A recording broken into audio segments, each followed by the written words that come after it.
Ouais, et donc du coup, pour revenir à ça, donc voilà, moi je te disais qu'il y avait des gens que je rêve de pouvoir aider.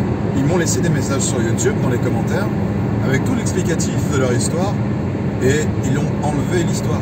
Du coup, moi, je ne peux pas les retrouver pour pouvoir les aider, leur fournir de l'aide appropriée par rapport à leurs problématiques.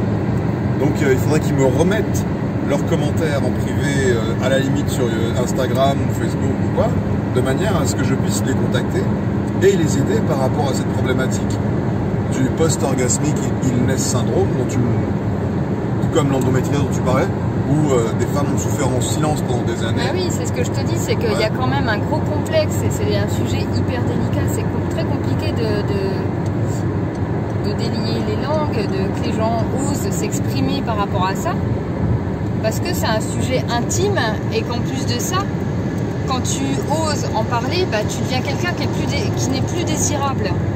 Donc les gens préfèrent se taire, et ils souffrent en silence. Et je te disais, l'endométriose, c'est assez récent que les femmes osent en parler et dire « je suis atteinte d'endométriose ».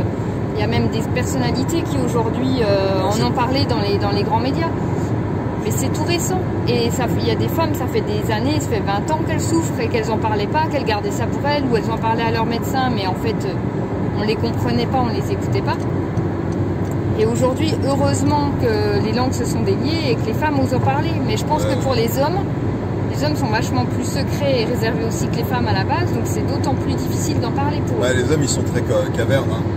Ils aiment bien rester dans leur caverne et garder leurs problèmes pour eux. Ouais. Surtout moi, regarde, par exemple. Moi, j'en ai parlé parce que j'ai pas le choix du problème que j'avais. Mais en même temps, c'est vrai que c'est compliqué. Maintenant, moi, si je me mettais à la place d'un homme lambda, ce que je peux pas faire, parce que j'en suis pas un. Oui. Mais si, je suis un homme, mais je suis pas un homme lambda, pardon. Je sais vraiment pas ce qu'ils ressentent, hein. Mais en réfléchissant bien, je me dis oui, je comprends, tu vois, ça me fait de la peine. Celui qui m'a laissé le commentaire là sur YouTube, il était très détaillé, j'aurais dû faire une copie d'écran, mais il était très détaillé, il était vraiment très inspirant. Et je me suis dit, c'est bien qu'il ait publié là ce commentaire, parce que ça va être inspirant pour délier la langue des autres hommes qui vont voir le post et qui vont dire putain, je suis pas tout seul. Bah oui. Et s'il y a besoin d'être aidé par Tiger's Mind, j'y vais du coup, et on y va tous. On ramène les gens là, parce que c'est bien qu'ils aient une écoute et qu'ils sachent qu'il y a des gens qui les comprennent, et qu'ils sont pas tout seuls à vivre ça. Une passerelle, une passerelle de communication. Ouais. Et puis c'est surtout qu'il y a des solutions pour se sortir de ça. Et les solutions que je propose sont c'est sûr, je pense que actuellement je suis le seul à les proposer. Hein. Pas depuis des années d'ailleurs, mais en tout cas, voilà, maintenant l'endométriose, je proposais aussi des solutions dessus. Bon, maintenant, comme tu dis, ça y est, tout le monde en parle. Mais le POIS, au post-orgasmique illness syndrome, c'est sûr, tu as raison, comme tu disais, il y a tellement d'hommes qui souffrent en silence et qui continueront de souffrir en silence parce qu'ils ne savent pas qu'ils peuvent parler. Et puis tu sais, je vais te dire un truc, hein. Moi, on en a discuté ensemble, tu as osé te livrer et dire ce qu'il en avait été pour toi, mais avant que tu l'évoques, moi je connaissais même pas l'existence de ce syndrome. Oui, t'es pas au courant. Je savais pas ce que c'était, et je pense qu'il y a des gens qui doivent le vivre sans comprendre ce qui se passe, sans comprendre que c'est un vrai syndrome, c'est un vrai souci physiologique. C'est un vrai handicap, parce que ça t'handicape sur plusieurs jours en fait. C'est-à-dire qu'à partir du moment où tu as, je le répète pour ceux qui n'ont pas compris ce que c'est, et pour ceux qui vont se sentir concernés, le post-orgasmique illness syndrome, c'est pas un problème de douleur propre aux parties génitales masculines, contrairement à l'endométriose, qui elle incarne des douleurs dans les parties.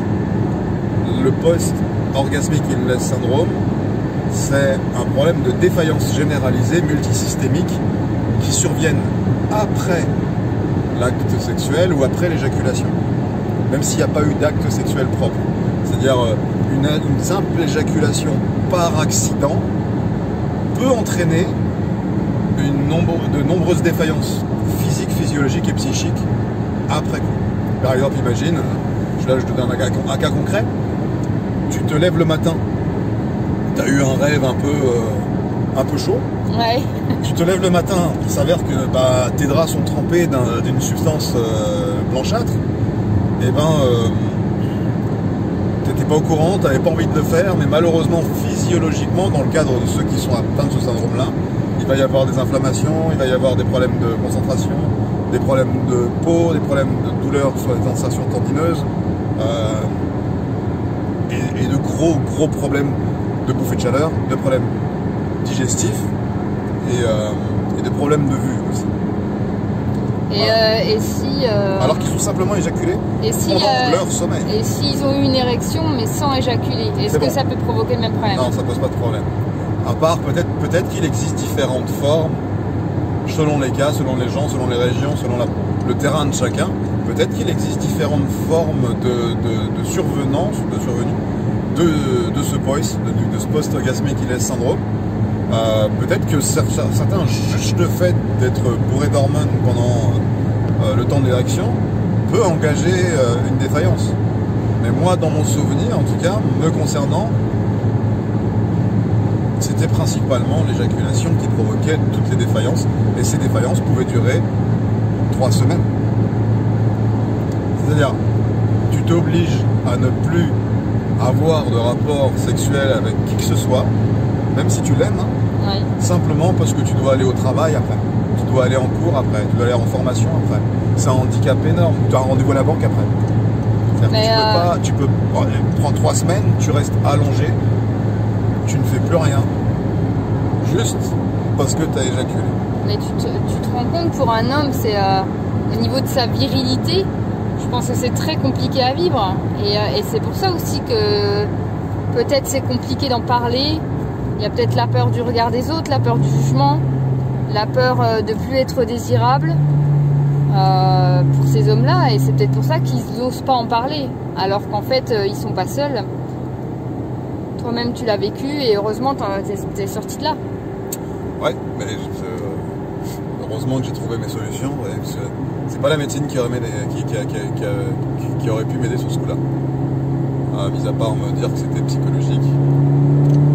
Mais oui, et les solutions, oui, c'était des années d'expérimentation pour trouver la solution. Voilà,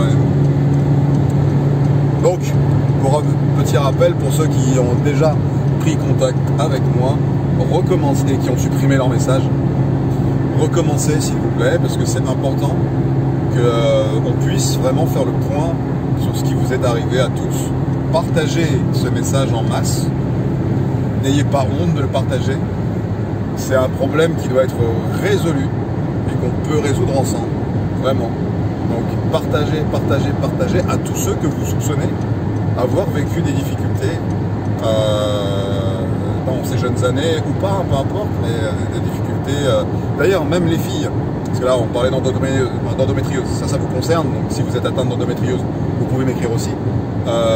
Si vous ne savez pas ce que c'est, demandez-moi, je vous expliquerai. Mais vous, si vous avez été attentive, endométriose ou pas, à ce que vos compagnons ont vécu après les actes sexuels avec vous, ou dans le refus d'actes sexuels avec vous, très important, parce que vous pouvez vous dire, oui, même pas, parce que je l'ai eu ce cas-là, hein. Il veut pas de moi parce que je suis pas belle, il m'aime pas, tout ça, vous faites la gueule, et puis finalement la séparation arrive, parce que c'est pas tenable. Mais en vrai, il peut y avoir d'autres raisons sous-jacentes. Il y en a un tas, mais il y a des raisons que personne n'explore. Celle-ci peut en faire partie. Et si jamais vous avez finalement un indice, après cette conversation avec moi, qui vous dit « Ah putain, mais peut-être qu'il était concerné », écrivez-moi. Écrivez-moi, décrivez ce qui se passe, reprenez contact avec lui, dites-lui de m'écrire. Vous avez tous les liens, je les mettrai dans la description d'ailleurs, tous les liens pour me contacter et pour me suivre. Vous cliquez, vous suivez et vous m'écrivez en privé. Et si vous m'écrivez en public, ne supprimez pas vos messages s'il vous plaît, parce que vraiment j'ai reçu des messages géniaux, mais je pense que voilà, malheureusement les hommes par excès de pudeur ont décidé de couper quoi, d'enlever, et maintenant je peux pas les aider. Je crois que ouais, ces hommes-là, il faut pas qu'ils aient honte, et je pense qu'on peut que comprendre, leur souffrance, et on peut pas les juger pour ça.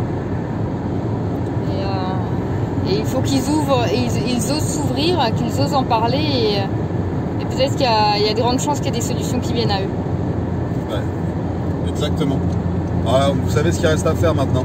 Vous cliquez, vous partagez, vous likez, surtout abonnez-vous à la petite cloche. et partagez un max parce qu'il y a beaucoup d'hommes qui restent dans l'ombre et que vous connaissez, qui n'osent pas faire le pas avec vous, simplement à cause de ce syndrome qui est là chez beaucoup d'entre nous en fait.